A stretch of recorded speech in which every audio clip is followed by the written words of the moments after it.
ক্যারাটোসিস pilaris একটা চর্মের রোগ।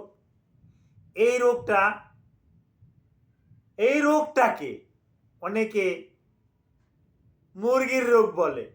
মুরগির রোগ কেন বলে? মুরগির পশম ফেলে দিলে মুরগির চামড়াটা দেখতে যে রকমের, এই ক্যারাটোসিস পিলারিস এই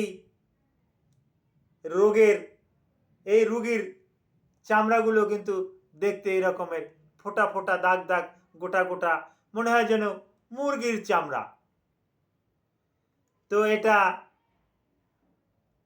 আমাদের কাছে এসে যদি আপনি চিকিৎসা করান, আমাদের কাছে বলতে যে কোনো ডাক্তারদের কাছে গিয়ে যদি ডাক্তার যদি রোগটা শনাক্ত করে আর রোগটার সঠিক চিকিৎসা করে, আপনি ওই ক্যারাটোসিস পিলারিস থেকে পুরোপুরি ভালো হয়ে যাবেন। Thank you all.